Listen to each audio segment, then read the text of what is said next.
este es en Marbella, en la Milla de Oro de Marbella, que disfrutó gratis total el entonces ministro José Luis Ábalos a cambio de las gestiones realizadas para el rescate con dinero público de Air Europa. A lo mejor, al ver las imágenes, alguno de ustedes piensa, pues me suena, esta villa de lujo, de mucho lujo en Marbella, a mí me suena. Y no he estado allí. ¿Qué haya pensado alguno de ustedes? Bueno, tendría razón, porque efectivamente algunas de esas imágenes ya las habíamos visto antes de que aparecieran, que es por lo que son hoy noticia en ese informe de la UCO, de la Guardia Civil, en torno a cómo se pudo producir el rescate de esa aerolínea, de Air Europa. Y les sonará, porque les decía, se publicaron esas imágenes antes que en ese informe de la Guardia Civil en The Objective. Y en The Objective trabaja Teresa Gómez. Teresa, bienvenida, buenas noches. ¿Qué tal? Muy buenas noches. La villa no la hemos disfrutado como Ábalos, gratis total, pero la habíamos visto, porque de ella habíais hablado ya con anterioridad hace tiempo. Estamos hablando de un fin de semana, si no recuerdo mal, 2 días disfrutados, gratis total por Ábalos, a cambio de las gestiones que realizó para Air Europa y pagados por la trama, ¿no? 2 días, no, 11 días. 11 días pagados por la trama.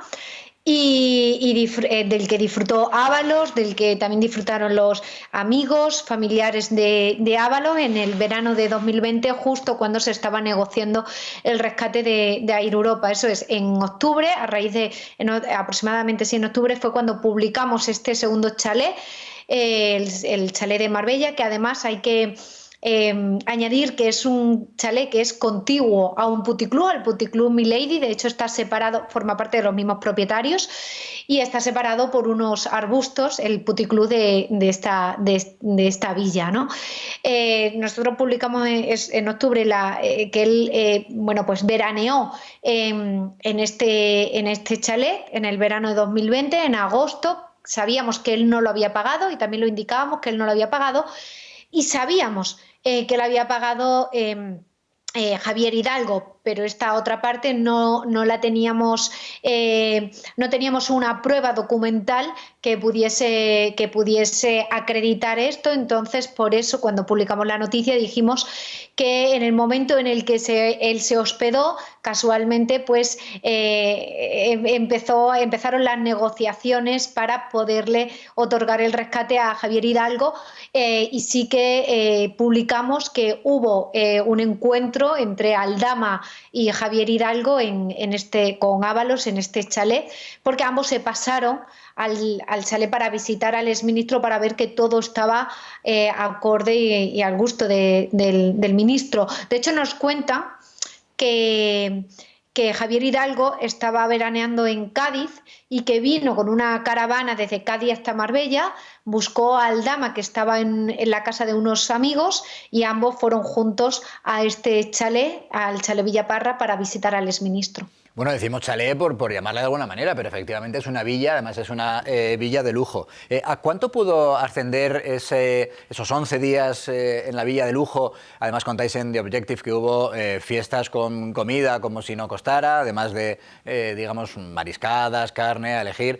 ¿Por cuánto pudo haber salido el montante de esos 11 días? Pues a ver, la UCO dice que el contrato de alquiler es de un poco más de 9.000 euros, ¿no? Estos 11 días. A nosotros la cifra no nos cuadra. O sea, a nosotros nos dicen una cifra bastante mayor, que es más acorde al chalet.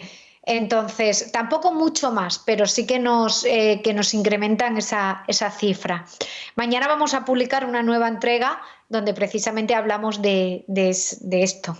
De la cantidad. Bueno, pues estaremos atentos. Y el concepto por el que se paga al ministro y a sus asesores y demás, el concepto es por las gestiones realizadas para el rescate de Air Europa, ¿no? Sí, eso es lo que dice la UCO en su informe. Dice que efectivamente unas semanas antes Aldama estaba negociando con Koldo que desde la SEPI se emitiese un comunicado informando a todos los medios de comunicación de la necesidad de poder rescatar a Air Europa y de por qué se iba a rescatar a Air Europa, ¿no? Y una vez pues se publicó esa nota de prensa, Inmediatamente después pues aparece este regalo para el exministro, que en aquel momento pues no tenía sus vacaciones reservadas, y obviamente fue el exministro quien se encargó, según este informe de la UCO, de que Pedro Saura, que entonces era el secretario de Estado de Transporte, publicase ese comunicado. Si tan necesario era, hay muchos que defienden bueno, que se rescató a Air Europa como se rescataron a otras compañías, y que era una compañía clave y que se hubiese rescatado igualmente. Si tan evidente era de la necesidad de este rescate y de que se le iba a otorgar debido a la importancia de esta compañía, ¿por qué esa insistencia por parte de Javier Hidalgo y por parte de Aldama para poder vender a la opinión pública de que era necesario el rescate y de que era una compañía clave? Hablando de la insistencia de ese informe de la Guardia Civil, de la UCO, sabemos también, porque es una conversación que aparece entre Koldo García y Víctor de Aldama, que este último, el conseguidor de la trama, le dice a Koldo García que el CEO de Air Europa iba a llamar a Begoña Gómez para que tratara de agilizar el rescate de Air Europa. La pregunta, Teresa, es si crees que podremos llegar a determinar, a conocer cuál fue el papel, si es que hubo papel, de Begoña Gómez, la esposa del presidente del Gobierno, en ese rescate. Bueno, pues periodísticamente, por supuesto, esto ya está más que demostrado. Otra cosa es que se pueda condenar o no se pueda condenar, se puedan llegar a juzgar estos indicios, y si hay prueba suficiente para que un juez pueda llegar a condenarlo. Pero periodísticamente ya está más que demostrado el papel de Begoña Gómez, y no solamente de Begoña Gómez, sino también de Pedro Sánchez. Hay en un momento de las conversaciones entre Koldo García y entre Aldama, donde Aldama se queja de Pedro Saura y le dice que Pedro Saura, que es verdad que había una mala relación entre Pedro Saura y Globalia en general, según nos cuentan a nosotros, vamos. Y Aldama se queja a Koldo y le dice que Pedro Saura no saca ese comunicado y que debe sacarlo y demás. Y entonces llega un momento en el que Koldo le contesta, voy a tener que...